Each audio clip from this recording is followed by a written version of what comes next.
Some days felt like they just happened to me. I would wake up early, but somehow still feel behind. The hours would slip through my fingers. Laundry, errands, appointments, a few phone calls, dishes again. And by evening, I couldn't even remember what I did, only that I was tired. Not the kind of tired that sleep fixes, the kind that comes from living without a rhythm. I wasn't looking for a miracle. I just wanted to feel like my time was mine again. To go through a day and know where it went. To sit down without guilt. To rest without feeling like I was falling behind on something else. And then I tried something so simple, I almost dismissed it. The 8 + 8 + 8 rule. 8 hours for rest. 8 for meaningful activity. 8 for personal care, home, and connection. It wasn't about strict schedules or squeezing more into the day. It was about giving equal weight to the parts of life that truly matter. And when I began to live by it, even in small steps, it felt like I had finally come home to myself. Let me show you how this one simple rhythm helped me reclaim balance, peace, and purpose. In a way I didn't know I was missing. 1. The gentle power of the 8 + 8 + 8 rule. I wasn't looking for a system. I just wanted my days to stop feeling like a blur. Something to help me breathe again.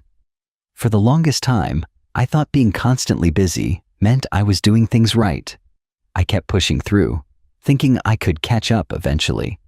But the truth is, there's no catching up when you never stop to rest.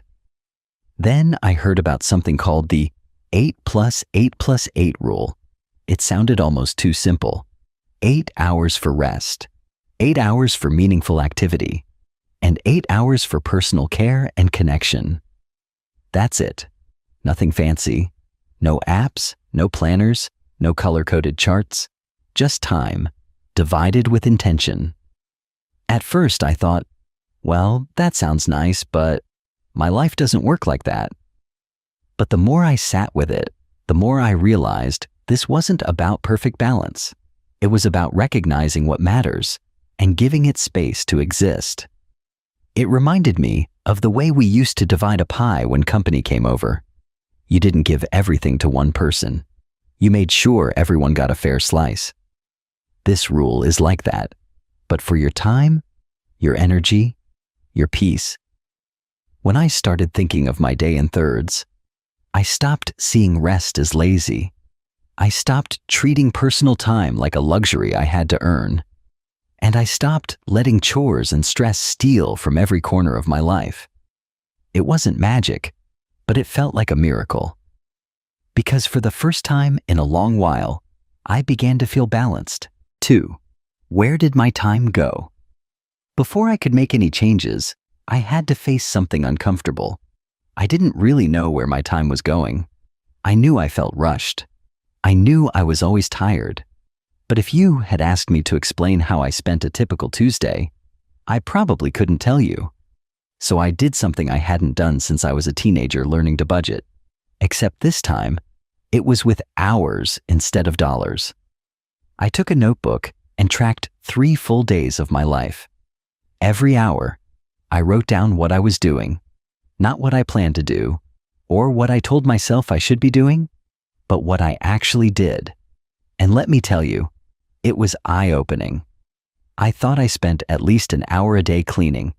Turns out, it was more like 15 minutes, scattered between distractions. I believed I was sleeping 8 hours, but I was only getting 6.5, with late nights and early wake-ups. I thought I had no time for myself, but somehow, I still found time to scroll on my phone for nearly 2 hours. None of this made me feel guilty. It made me feel aware.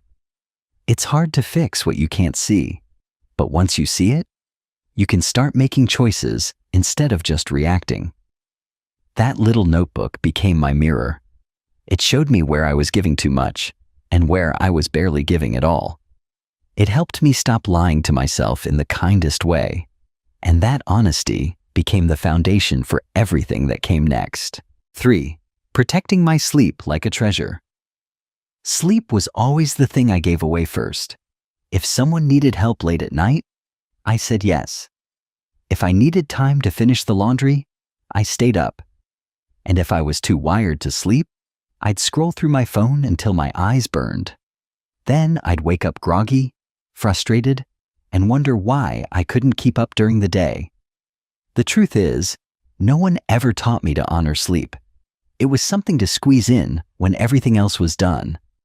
But once I started learning about what really happens when we sleep, everything changed. Did you know our brains actually clean themselves while we sleep? It's called glymphatic flow. Think of it like a gentle overnight housekeeper for your mind, washing away the mental clutter so you can wake up clear and focused. Without deep rest, that housekeeper never shows up. I began treating my evenings like a ritual, not an afterthought. No bright lights, no screens, just soft music, a warm drink, maybe a few pages of a book. I started going to bed at the same time every night, even on weekends. It felt strange at first, almost selfish.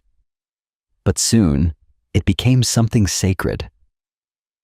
Now, when I wake up, I don't feel like I'm dragging myself through the morning. I feel like I've returned from something healing. Sleep is no longer a leftover. It's the foundation. And when it's solid, the rest of my day stands taller. 4. Making the most of my active hours. There was a time I thought being busy meant being useful. If I could just keep moving, folding, wiping, calling, cooking, I could fall into bed at night and feel like I'd done enough.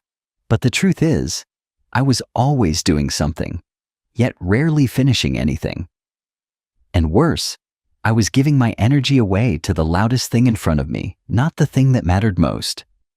That's where the second 8 in the 8+8+8 rule changed the way I saw my day. 8 hours for work, contribution, or purposeful activity. It doesn't have to mean a job or income.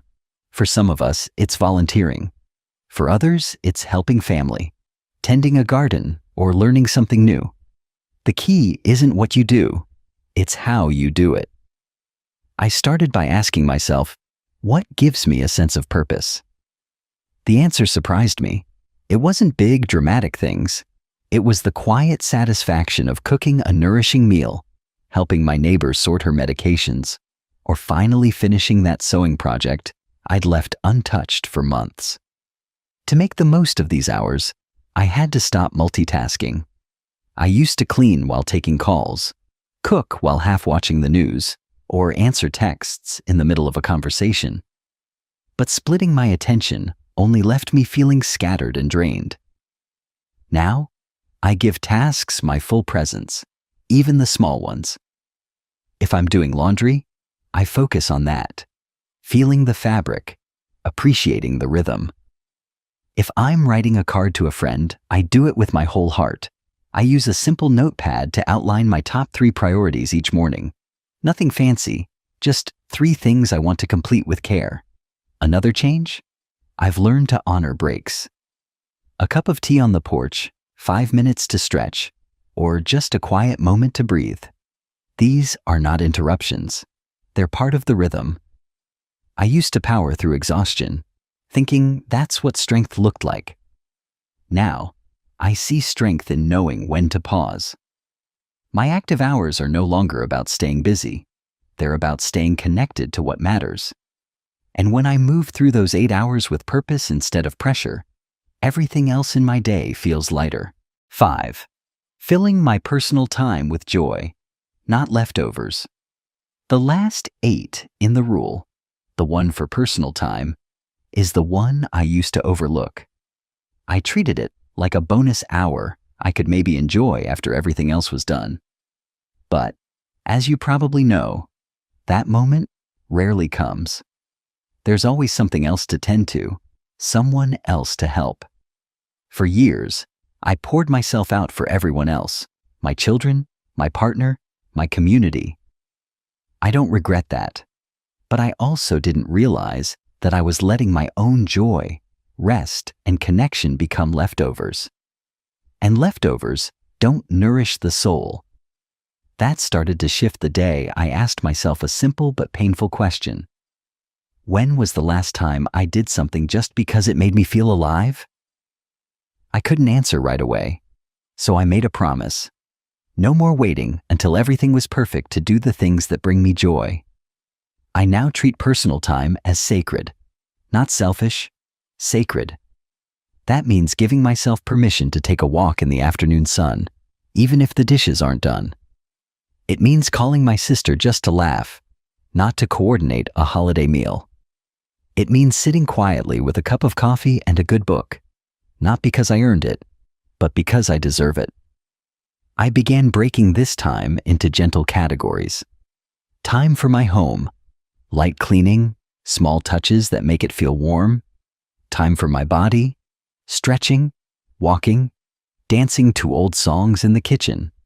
Time for relationships, calls, shared meals, even handwritten letters. And time for pure joy, puzzles, music, art, prayer, nature. One thing that helped?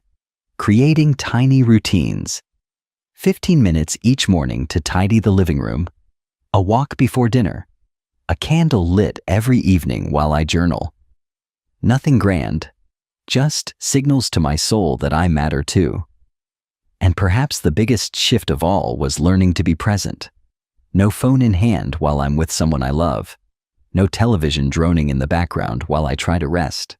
Just attention. Real, undivided attention. That attention turned ordinary moments into extraordinary ones. And those 8 hours became the beating heart of my day, not what's left over, but what brings me back to life. 6. Systems, not just to goals. I used to be a big list maker.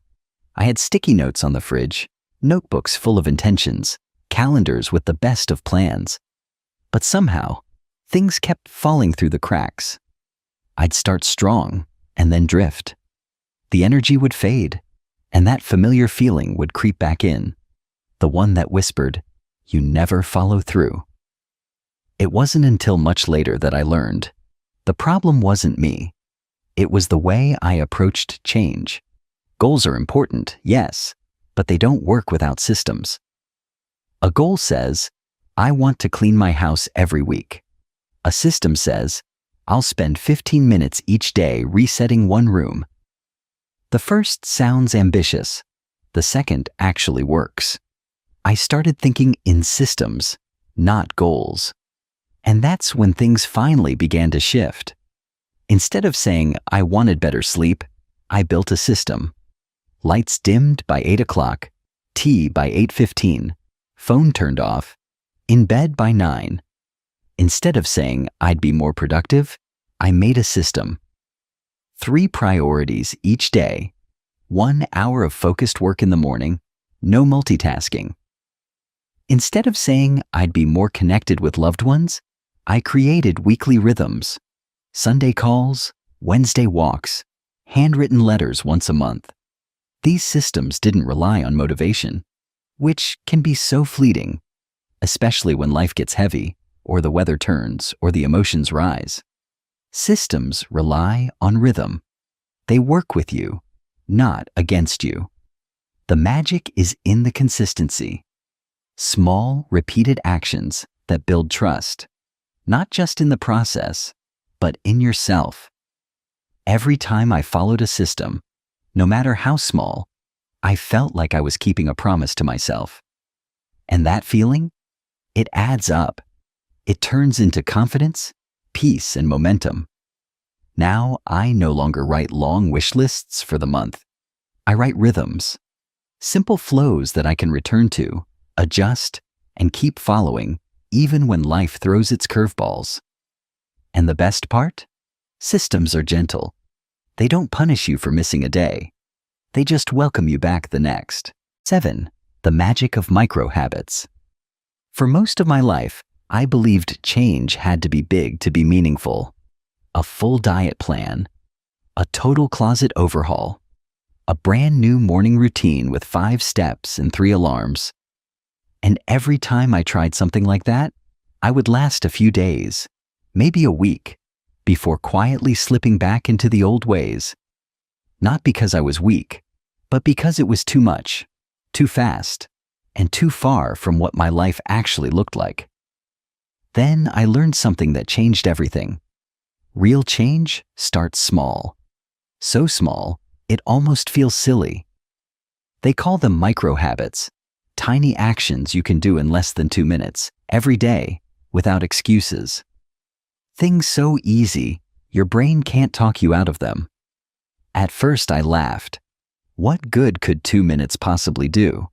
But then I tried it. I started by making my bed every morning. Just that. One small win to begin the day. And the feeling that came with it? Control. Clarity. Like I was already on my own side. Then I added another, brushing my hair and smiling at myself in the mirror, even if I didn't feel like it. It reminded me that I was still here, still worthy of kindness. Later, I stacked micro habits. After I make coffee, I stretch for 30 seconds. After I turn off the kitchen light at night, I speak one thing I'm grateful for. After I check the mailbox, I water one plant. The beauty of micro habits is that they grow. When you stretch for 30 seconds, you often keep going. When you write down one task, you might complete 2 or 3, because once you begin, momentum builds. The hardest part is starting, and micro habits make starting effortless. They also remove shame. You're no longer setting yourself up for failure with massive expectations. You're setting yourself up to show up in tiny, meaningful ways. And that changes everything. Now, instead of waiting for motivation, I lean on rhythm. I don't need to feel inspired to light a candle at bedtime. I just do it. And that one little flame reminds me, I'm building something beautiful. One breath, one moment, one step at a time. 8. Saying no without guilt. I used to say yes to almost everything. A last-minute request, a favor, an extra task, especially when it came from someone I cared about. It felt easier to say yes than to explain why I needed to say no. And honestly, I didn't feel like I had the right to say no. I wasn't working full-time anymore. I had more free time, didn't I? But what I didn't realize was that every yes I gave away without thinking was a quiet no to myself. I'd say yes to a volunteer shift and miss my afternoon walk. I'd say yes to a phone call when I really needed silence. I'd say yes to watching the grandkids 3 days in a row and find myself too exhausted to enjoy the 4th. There's no shame in wanting to help, but there's harm in always saying yes out of guilt or fear. It took me a long time to learn that no isn't unkind. No is a boundary. And boundaries protect what matters most: our time, our energy, our health. I started by practicing simple, honest responses. I'd love to, but I need to rest today. That sounds lovely, but this week is already full for me. I want to give you my full attention, and I just can't right now. Can we try another time? To my surprise, most people understood, and the ones who didn't? That told me something too. One technique that helped me was the kind sandwich. Start with something warm, then the boundary, then an optional suggestion. Like this: I really appreciate you thinking of me. Unfortunately, I won't be able to attend, but I hope it goes beautifully, and I'd love to hear how it went. Setting boundaries also meant looking inward.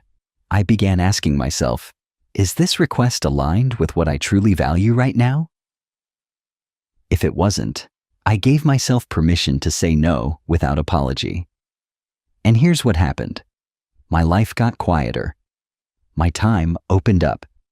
And in that space, I began to rediscover parts of myself I hadn't visited in years.